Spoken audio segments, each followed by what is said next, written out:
어린이들도 재미있게 듣는 제일 쉬운 삼국지. 20일 북방을 통일한 조조. 관도에서 패한 원소는 황하를 넘어 여양으로 도망쳤습니다. 그곳에서 다시 군사를 모으고 말을 사들인 이후 겨우 기주로 돌아갈 수 있었죠. 기주로 돌아간 원소는 관도에서의 큰 패배 때문에 마음의 병을 얻었습니다.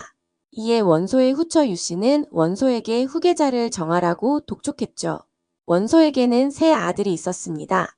첫째는 원담, 둘째는 원이, 셋째가 후처의 자식인 원상이었습니다.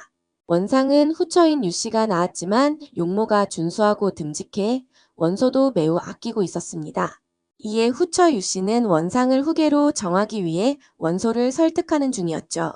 그러던 중 해가 바뀌고 이번에는 조조가 원소의 땅으로 쳐들어왔습니다.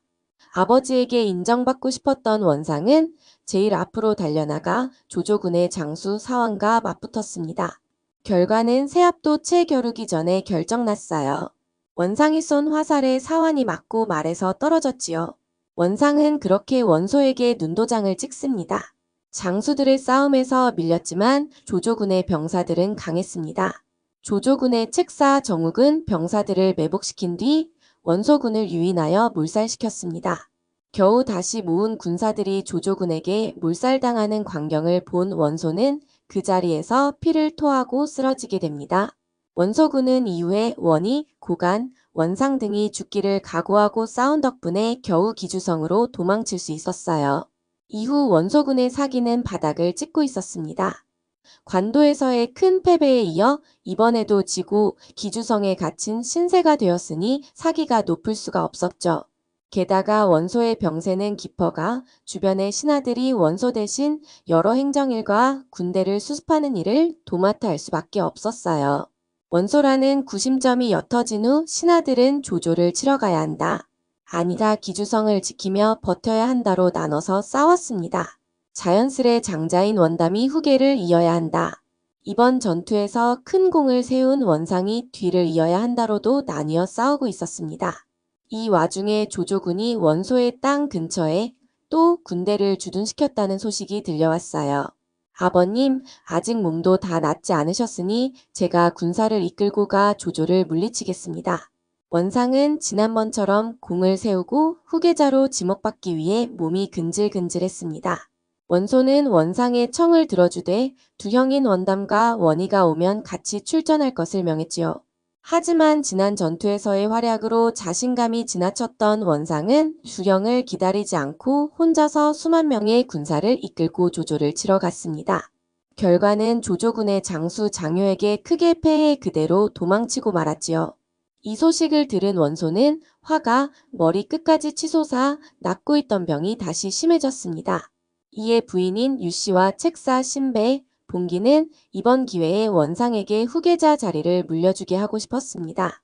그래서 병환이 깊어 제대로 말하기도 힘든 원소를 닥달하여 유언을 남기게 합니다. 그리고 그것을 신배가 받아 적어 원소의 유언장이 작성되죠. 원상에게 대사마 장군직을 물려주고 기주, 청주, 유주, 병주의 군사를 통솔하게 하라. 이 유언장을 끝으로 원소는 검은 피를 쏟고 다시는 일어나지 못했습니다. 첫째 원담은 원상이 대사마 장군 자리를 이어받았다는 소식에 피가 거꾸로 솟는 것 같았습니다. 하지만 눈앞에 쳐들어온 조조군이 더 급했기 때문에 당장의 후계 문제를 차치한 후 원상에게 여양으로 군대를 보내줄 것을 요청했습니다. 원상은 처음에는 원담에게 군대를 보내주지 않았습니다. 만약 조조군을 물리치고 나면 원담이 자신에게 후계자 자리를 내놓으라고 할 것이 걱정되었죠.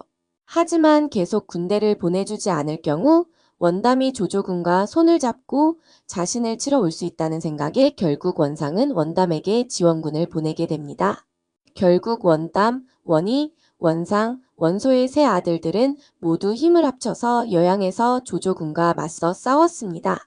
하지만 징집되지 얼마 되지 않은 군사들로 조조군의 정예군을 상대하기는 어려웠습니다. 결국 한 달도 채 되지 않아 조조군은 원씨 형제의 군대를 모두 무찔렀습니다. 원담과 원상은 기주성으로 들어가 문을 잠그고 조조군에게 농성했지요. 조조가 기주성을 열심히 공격했지만 천혜의 요새인 기주를 함락하기는 쉽지 않았죠. 이때 조조의 책사인 곽가가 말했습니다. 조조님, 원소는 맏아들이 아닌 막내 아들을 후계로 내세웠습니다. 그 때문에 그들 형제는 원수지간이 되었지요. 우리가 저들을 공격한다면 형제들이 서로 뭉치게 할 뿐입니다. 지금은 잠시 군대를 물려 저들 형제들이 서로 자리를 뺏으려고 싸우는 것을 구경이나 하는 것이 어떻겠습니까? 조조도 그 생각에 동의했어요. 그래서 잠시 군대를 물리고 원씨 형제들의 내분을 기다리기로 했죠. 곽가의 예상대로 조조군이 물러가자 원담은 자신이 후계 자리를 차지하지 못한 것에 크게 화를 내었어요. 그것을 본 곽가는 한 가지 꾀를 내어 원담에게 일러주었죠. 잔치를 핑계로 원상을 초대해 기회를 봐 없애버리자는 것이었죠. 하지만 원상은 이 계책을 미리 알아채고 원담을 5만 명의 군사로 포위해 공격합니다. 더 이상 도망칠 곳이 없어진 원담은 마지막으로 조조에게 가짜 항복하는 계책을 사용합니다.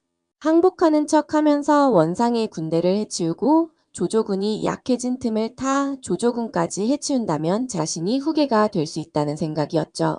하지만 조조는 속지 않았습니다. 오히려 원담과 원상 형제가 싸우는 것을 이용해 손쉽게 옛 원소의 땅인 기주, 청주, 유주, 병주 지역을 손에 넣었지요. 이렇게 조조는 북방을 통일했습니다. 나중 조씨 위나라의 기반이 되는 넓은 땅을 차지하게 된 거죠. 다음 편 예고. 조조와 원소의 전쟁이 조조의 승리로 끝이 났네요. 덕분에 조조는 삼국지에 등장하는 영웅들 중 가장 큰 세력을 차지하게 되었고요. 그럼 그동안 유비를 비롯한 다른 세력들에게는 어떤 일이 있었을까요? 다음 이야기를 기대해 주세요.